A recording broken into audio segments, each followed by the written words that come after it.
헌신이 드러나지 않을 때, 내 수고와 헌신이 드러나지 않을 때, 이런 제목으로 같이 은혜 나누겠습니다. 하나님은 순종하는 사람에게 반드시 보상해 주십니다.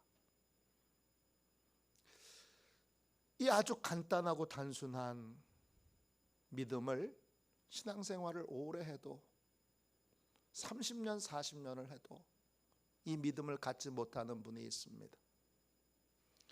이 믿음을 갖지 못하는 분은 순종하지 못합니다.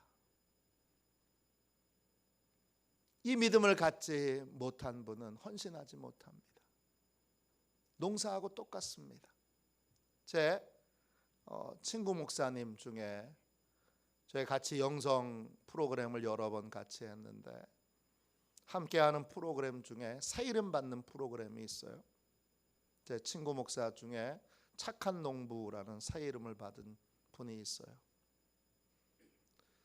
하나님은 반드시 심어야 거두게 하십니다. 착한 농부는 반드시 심기로 결심하는 거예요. 나는 목회를 하되 반드시 심기로. 심어야 거둘 수 있습니다. 심은 게 아무것도 없는데 가을이 됐는데 왜 거둘지 못하지? 다른 사람 다 거두는데? 이유는 하나죠. 심지 않아서입니다. 심는 게 뭐죠? 하나님의 말씀에 순종하는 겁니다. 하나님이 하라고 하시는 일에 순종하는 겁니다. 그런 사람에게는 반드시 보상이 있습니다. 예수님은 이 사실을 우리에게 명백하게 말씀하셨습니다. 누가복음 10장 17절입니다. 일꾼이 그 삭을 받는 것이 마땅하니라.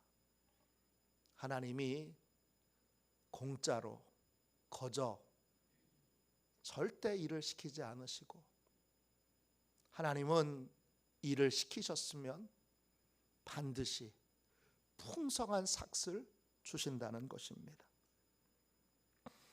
순종하는 자에게 내 이득이 아니라, 내가 보기엔 어떤 이득도 없어요. 근데 주님이 하라고 하셨어요. 이게 순종이에요. 아주 자그마한 이득이라도 있어서 그것 때문에 하는 건 나를 위해서 하는 거지 결코 주님을 위해서 하는 건 아니에요. 주님을 위해서 나한테는 어떤 이득도 없지만 그것에 순종할 때 거기에 보상이 있습니다. 반대로 자기 이익만을 위해서 인생을 사는 사람은, 그러면 그 인생은 어떤 것도 하나님이 책임져 주지 않습니다. 제가 우리 중직들 권사님, 집사님들, 또 장로님들 이제 교회에서 임직을 받고 교육을 시킬 때 제가 첫 번째 시간에 하는 교육이 있어요. 그게 뭐냐 하면, 모든 중직들은 교회를 세워야 할 책임이 있다는 거예요. 교회를 세워야 될 책임을 짊어지지 않고, 교회가 이렇게 되든 저렇게 되든, 교회가 망가지든 깨지든 그 신경 안 쓰고 자기의 이익만을 위해서 쫓아가는 인생에 대하여 주님이 하신 말씀이 있어요. 학개서에 나옵니다. 학개서 1장 6절입니다. 너희가 많이 뿌릴지라도 수확이 적으며, 먹을지라도 배부르지 못하며, 마실지라도 흡족하지 못하며, 입어도 따뜻하지 못하며, 일꾼이 삭을 받아도 그것을 구멍 뚫어진 전대에 넣음이 되느니라. 하나님이 지금 하라고 하는 일, 거룩한 교회를 세우는 일, 또 거룩한 하나님 나라를 위하여 하라고 하시는 일들은 다 제껴놓고, 내가 지금 내일 하기도 바쁜데 내가 지금 한가하게 하나님이 하라고 하는 일 해야 되겠어? 내일 하기도 바쁜데, 그러면서 그 모든 하나님의 일을 다 제껴놓고 하나님의 자녀가 됐는데, 구원받았는데, 하나님의 백성이 됐는데, 교회에서 이제 중직인데 하나님이 명령하신 일은 다 제껴놓고 자기의 이익과 자기의 유익을 먼저, 하나님 나라는 제껴놓고 할 때에 그런 인생은 또 욕심도 많아요. 많이 뿌려요. 내 수확이 적고, 많이 먹어도 배부르지 못하고, 많이 마셔도 흡족하지 못하고, 또 두껍게 옷을 입어도 따뜻하지 못하고, 결정적으로 삭슬 받아도, 이익을 얻어도 그 이익을 구멍 뚫어진 전대에 넣는 것과 같다는 것입니다. 하나님의 일을 하는 건 세상 사람들의 관점에 보면 참 무가치해 보이고 초라해 보이는 일입니다. 그래서 우리는 그런 일들에, 그 하나님의 일에 충성하지 못합니다. 왜? 사람들의 인정도 못 받죠. 사람들이 귀하게 여기지도 않죠. 대단한 일이라고 여기지도 않습니다. 그러나 반대로 하나님 나라의 관점으로 보면 이것처럼 중요한 일이 어디 있습니까? 마리아가 임신한 게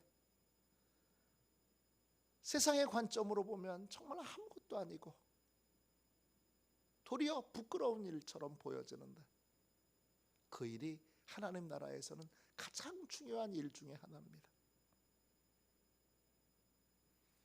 사람의 인정과 칭찬이 없어도 하나님이 명령하신 일에 순종하는 사람, 그 사람에게 놀라운 보상이 있습니다. 그리고 목회를 여러분이 해보시면, 아니 신앙생활을 오래 해보시면 금방 알 수 있어요. 하나님이 충만하게 보상해 주시는구나. 청년들도 정말 순수하게 하나님을 사랑해서 봉사하고 헌신하고 또 희생하는 사람, 희생하는 청년의 앞길은 하나님이 정말 시온의 대로를 여시는 걸 수십 번, 수백 번 경험하게 됩니다. 우리도 정말 나의 이득이 조금도 없는 하나님의 일에 충성하게 되면 하나님이 그 일꾼들에게 반드시 삭슬 주신다는 걸 온전히 믿는 믿음을 갖게 되기를 주님의 이름으로 축원합니다. 같은 일을 해도 자기 이익을 위해서 하는 사람이 있고 또 하나님의 영광을 위해서 하는 사람이 있습니다. 유명한 목사님이시고 또 유익한 많은 책을 쓰신 리차드 포스터라고 하는 목사님이 계세요. 한국에도 여러 번 오셨고 저도 직접 강의를 들은 적이 있습니다. 이분이 자신이 어떻게 목사가 됐는가 이걸 고백한 적이 있어요. 이분이 대학 다닐 때 청년 봉사단으로 알래스카에 봉사를 갔습니다. 봉사했던 곳은 알래스카 코체부라고 하는 곳이고 거기서 고등학교 교실을 만드는 일들을 했어요. 하루는 하수도 공사를 하는데 이 북극에 땅이 꽝꽝 얼었잖아요. 땅이 얼마나 단단한지 곡괭이가 안 들어가는 거예요. 곡괭이가 치면 땡 튕겨져 나가고 곡괭이를 치면 땡 튕겨져 나가고, 그렇다고 큰 포크레인을 이용할 수도 없는 일이에요. 이게 계속 튕겨져 나가니까 진짜 짜증이 나는 거예요. 내가 왜 봉사단에 차원해서 여기 와서 이 고생을 하고 이렇게 힘든 일을 하면서도 성과도 없고, 그러면서 마음에 원망과 불평이 막 가득해서 억지로 누르면서 일을 하고 있었습니다. 근데 함께 일하는 에스키모 아저씨가 한 분이 계셨어요. 이분의 손은 너무나 거칠어서 진짜 짐승의 손 같아요. 근데 일을 하면서 출고 그 보세요, 똑같아요. 딱 쳐도 띵 튕겨나가고, 여러분 얼음 칠 때 느끼는 거, 단단한 얼음을 칠 때 느끼는 거 아시잖아요. 그런 거예요. 그런데도 이 에스키모 아저씨는 콧노래를 부르는데 그 콧노래를 자세히 들어보니까 찬송가예요. 하루 종일 흥얼흥얼 하면서 콧노래로 찬송가를 부르면서 그 일을 하고 있는 거예요. 일을 하다가 그 에스키모 아저씨가 잠시 일을 멈추더니 이 리차드 포스터에게 이렇게 말하는 거예요. 젊은이, 이런 곳에 학교를 세우다니 얼마나 좋은 일인가. 자네가 지금 이 땅을 파고 있는 것은 하나님의 영광을 위해서야. 리차드 포스터는 교회에서 교리 공부를 할 때는 하나님의 영광을 위해서 살아야 된다고 하는 걸 배웠지만, 태어나서 처음으로 이 얼음 땅덩어리를 파면 이 노동을 하는 무식한 에스키모 아저씨가 입에서 하나님의 영광을 위해서 땅을 판다는 말이 나올 줄은 생각도 못했습니다. 그 말에 큰 충격을 받습니다. 그는 한 번도 하나님의 영광을 위해서 일해본 적이 없다는 걸 알았습니다. 나는 나 자신을 위해서, 내 이익을 위해서, 그리고 고작 다른 사람을 위해서라면 내가 새롭게 사귄 애인을 위해서 지금까지 일해왔지, 단 한 번도 하나님의 영광을 위해서 일한 적이 없고 그런 생각을 품은 적이 없다는 걸 깨닫게 됩니다. 그날 그는 그 에스키모 아저씨를 자기 인생의 스승으로 인정하고 나도 새로운 목적으로 일을 해야 되겠다, 그렇게 결단합니다. 북극에서 만난 그 짐승 같은 손을 가졌던 이름 모른 그 에스키모 아저씨, 그분이 하나님의 영광을 위하여 얼음 땅을 파는 걸 보면서 평생 본받아야 될 믿음의 본으로 여기고, 그때부터는 하나님의 영광을 위해서 살기로 결심하고 하나님의 영광을 위해서 살다 보니까 자연스럽게 목회자의 길을 걸어가게 됐다는 것입니다. 어떤 일을 할 때도 목적이 뭐냐, 이게 중요합니다. 자기 이익만을 위해서 일하는 모든 사람들은 그 이익을 얻기는 해도 금방 잃어버립니다. 그러나 하나님의 명령을 듣고 그 명령을 따라서 하나님의 뜻이 이루어지도록 순종하는 사람, 그 사람은 하나님께서 충만한 보상을 주시되 결코 빼앗기지 않는, 잃어버리지 않는 보상을 주시는 줄로 믿습니다. 할렐루야. 이 믿음을 갖고 이 믿음으로 충만한 하나님의 보상을 받는 저와 여러분이 되시기를 주님의 이름으로 축원합니다. 오늘 읽은 말씀은 그앗 자손 중에서 제사장 가문인 아론의 가문에 있는 아론의 자손들을 제외한 나머지 그앗 자손들이 제공받게 될 땅이 어떤 땅인지를 소개해 주고 있습니다. 그앗 자손들이 받게 될 땅은 요셉 지파인 에브라임 지파, 므낫세 지파가 제공한 땅과 단 지파가 제공한 땅들입니다. 땅의 위치가 어디냐 하면, 이스라엘 땅이 있으면 이스라엘 땅 크기가 강원도 땅만 합니다. 그 강원도 땅만 한 곳에 정중앙에 있는 가장 좋은 땅이라고는 할 수 없지만 가장 안전한 땅입니다. 아론의 이 자손들을 제외한 나머지 그앗 자손들은 뭘 했느냐? 성막에 있는 기구들을 운반하고 설치하고 관리하는 일을 했습니다. 그들이 운반했던 성막 안에 있는 기구들은 번제단, 물두병, 진설병, 진설병상, 등잔대, 분향단, 언약궤, 지성소의 휘장 등입니다.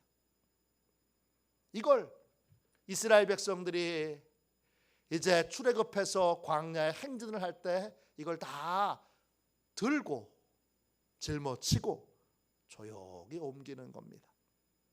또 이스라엘 백성들이 멈추게 되면 그것들을 가지고 다시 성막 안에다가 설치를 합니다. 그리고 수시로 쓸고 닦고 관리합니다. 이게 그앗 자손들이 하는 일이에요. 이 일은 사람들이 잘 모르는 일이에요. 사람들이 예배드리러 가면 누구 만납니까? 제사장들을 만납니다. 아론의 자손들을 만납니다. 아론의 자손들은 제사장님이 예배를 집례하고 계시는구나 그러면서 그 성막에 있는 여러 기구들을 제사장들이 다 활용하여 쓰는 것을 볼 뿐, 그것을 청소하고 그것을 관리하고 그것을 짊어지고 그것을 옮기고 다시 설치하고 관리하는 이 사람들의 수고는 잘 보여지지 않습니다. 그앗 자손들이 하는 일은 보이지 않는 곳에서 은밀한 가운데 하나님이 명령하신 것에 순종하는 것입니다. 그런데 그 사람들이 모르는, 알아주지 않는 그 일들에 수고하는 이 그앗 자손들을 위해서도 은밀한 중에 보시는 하나님이 보상해 주십니다. 이스라엘 땅 중에 가장 안전한 땅, 계란으로 말하면 노른자 자리에 있는 땅을 이들이 사용할 수 있도록 하나님이 역사해 주십니다. 이들이 하는 일들은, 이 그앗 자손들의 일들은 쉬운 일이 아닙니다. 왜 쉬운 일이 아니냐? 일이 고돼서 힘들어서 그런 것이 아니라 성막에 있는 기구들 하나하나를 옮기는데도 다 하나님이 정해 놓으신 법이 있습니다. 기구 하나하나를 옮길 때 그냥 옮겨서는 안 되고 하나님의 법대로 옮겨야 됩니다. 아주 소상하게 하나님이 어떻게 싸고 어떻게 다시 설치하고 어떻게 옮기고 하는 그 모든 조항들을 하나님이 세세하게 다 정해 놓으셨습니다. 그리고 그 하나님이 정해 놓으신 법대로 하지 않으면 어떻게 되느냐? 그들은 하나님의 저주를 받게 됩니다. 그 예가 다윗 왕 때 있었습니다. 사무엘상 6장에 보면 하나님이 정해놓으신 법대로 이 성전의 기구 중에 하나인 법궤, 언약궤를 잘못 만졌던 우사라고 하는 사람이 그 자리에서 즉시 저주를 받아 죽게 됩니다. 사무엘상 6장 6절입니다. 그들이 나곤의 타작마당에 이르러서는 소들이 뛰므로 우사가 손을 들어 하나님의 궤를 붙들었더니 여호와 하나님이 우사가 잘못함으로 말미암아 진노하사 그를 그곳에서 치시니 그가 거기 하나님의 궤 곁에서 죽으니라. 여호와께서 우사를 치심으로 다윗이 분하여 그곳을 베레사 우사라 부르니 그 이름이 오늘까지 이르리라.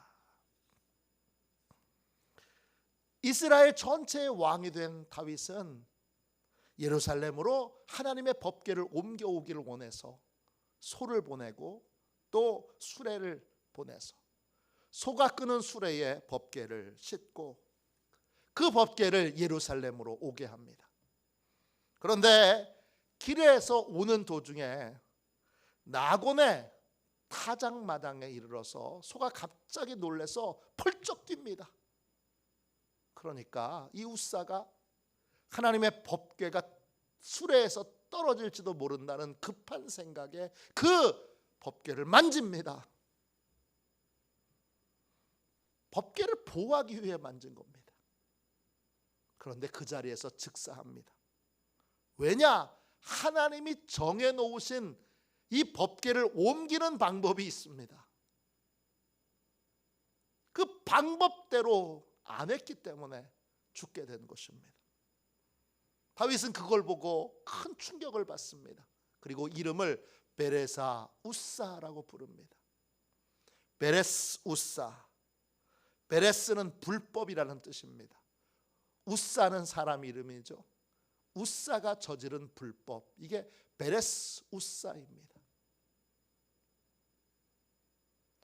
이 사건을 보면 그앗 자손들이 성막 기구를 옮기는 데 있어서 얼마나 그 세밀하게 하나님이 정해놓으신 방법에 따라서 순종하면서 이걸 옮겼는지, 또 설치했는지, 관리했는지를 알게 됩니다. 그 하나하나의 방법을 하나님이 정하신 대로 옮기고 설치하고 관리하는 건 어려운 일입니다. 결코 쉬운 일이 아닙니다. 그앗 자손들이 그 일을 한 것입니다. 결국 그앗 자손들이 한 일은 하나님이 정해놓으신 법에 따라 순종하는 삶을 살았던 것입니다. 그 결과 하나님이 이 그앗 자손들에게 가장 안전한 땅, 이스라엘 백성들 전체의 정중앙에 있는 땅을 사용할 수 있도록 그렇게 은혜를 베풀어 준 것입니다. 하나님은 순종하는 자에게 보상을 해주시는데, 하나님은 하나님의 말씀에, 하나님의 뜻에, 하나님의 법에 순종하는 자를 결코 빈손으로 보내시는 적이 없습니다. 창세기 31장 42절 보십시오.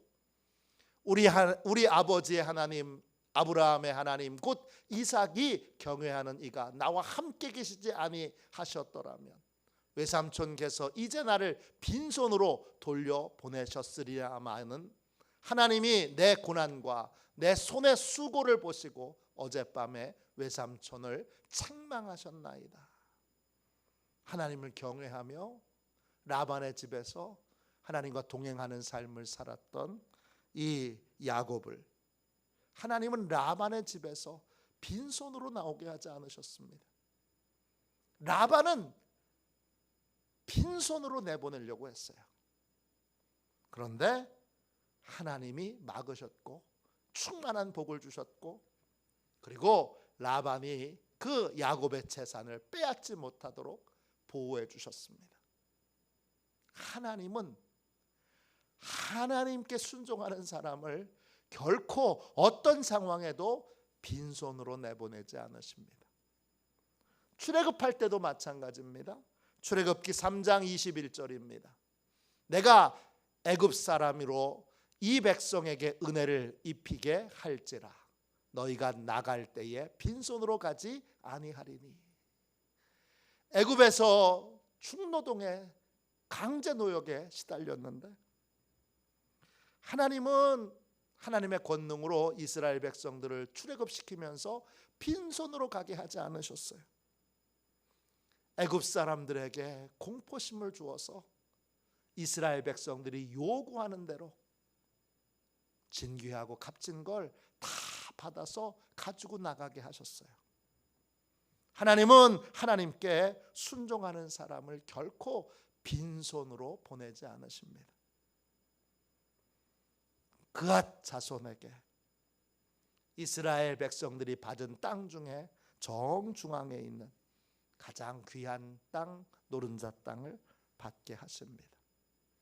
그앗 자손이 받은 땅은 앞에서 설명한 것처럼 에브라임 자손, 므낫세 자손, 또 단 자손이 제공한 땅들입니다. 총 10개의 도시와 또 목초지를 제공받게 됩니다. 그 중에 하나만 설명을 하겠습니다.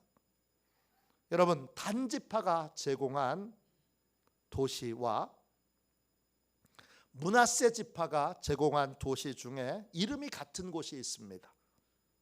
24절 보세요. 단지파가 제공한 4개의 도시 중에 가드림몬이 있습니다.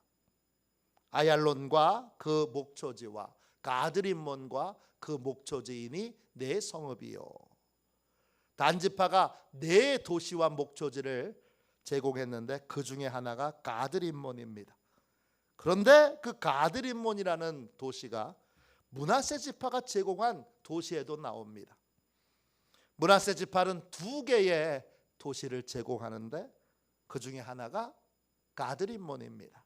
여호수아 21장 25절입니다. 또 므낫세 반지파 중에서 준 것은 다낙과 그 목초지와 가드림몬과 그 목초지이니 2성읍이라. 어떻게 된 거죠? 한 성읍을 절반씩 나눠서 제공을 한 건가요? 어떻게 된 거죠? 이 가드림몬은 포도주 틀, 석류 주스 틀이란 뜻이에요. 즉 가드림몬은 포도주 만드는 곳이라는 뜻이고 석류 주스 만드는 곳이라는 뜻이에요. 이 포도주 만드는 곳, 석류 주스 만드는 것을 통칭해서 부를 때 가드림몬이라고 부르는 거예요. 이 가드림몬이라고 불렸던 이 므낫세 지파가 제공한 이 성읍은 역대상에는 다른 이름으로 기록되어 있어요. 역대상 6장 70절입니다. 또 그앗 자손의 남은 종족에게는 므낫세 반지파 중에서 아셀과 그 목초, 그 초지와 그 아넬과 그 초원과 빌르함과 그 초원을 주었더라. 므낫세 반지파가 2개의 도시와 초원을 주었는데 하나가 아넬이고 또 하나가 빌르함입니다. 그 빌르함이 바로 가드림몬의 원래 이름이었던 것입니다. 즉 가드림몬이라고 불렸던 건 거기 포도주를 생산하는 곳, 포도주를 생산하는 모든 도시들은 다 가드림몬이라고 통칭해서 불렀던 것입니다.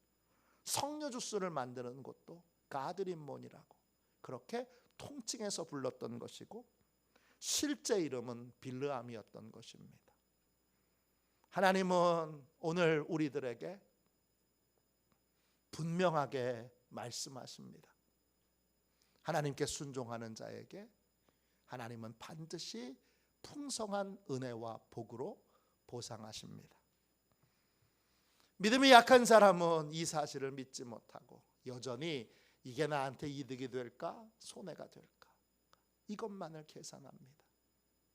그러나 이 믿음으로 충만한 사람은 하나님이 기뻐하시는 일이라면 나에게 손해가 되는 일이라도 기쁨으로 그 일에 순종합니다. 왜냐? 하나님은 결코 일을 시키고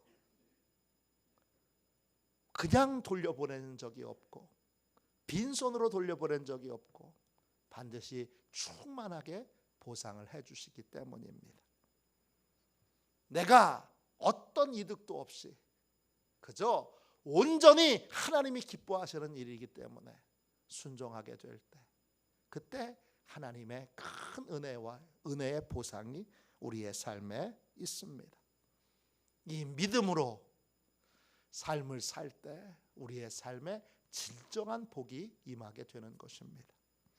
철로 역정을 쓴 존 버년이 설교 중에 이런 말을 했습니다. 심판의 날에 모든 사람들은 마지막 심판을 당하게 됩니다. 사람들은 심판의 날에 하나님 앞에서 자신들의 열매를 따라 심판을 받을 것입니다. 그날에는 너는 믿었느냐 믿지 않았느냐 하는 것으로 심판을 받는 것이 아니라 너는 충성했느냐 실천했느냐 아니면 실천하지 않았느냐 하는 것으로 심판을 받을 것입니다. 하나님은 믿는 자에게 순종을 요구하십니다. 그리고 순종하는 자에게 보상해 주십니다. 사람들이 귀한 일이라고 인정하지 않아도 또 사람들이 칭찬하고 인정해 주지 않아도 하나님이 기뻐하시는 일이라면 그 일에 순종하는 자에게 하나님은 풍성한 은혜와 복으로 보상해 주십니다. 그러한 충만한 보상해 주시는 하나님의 은혜를 믿고 오늘도 묵묵히 하나님을 기뻐하시는 일에 하나님이 기뻐하시는 일에 충성을 다하는 저와 여러분이 되시기를 주님의 이름으로 축원합니다. 우리 찬송가 449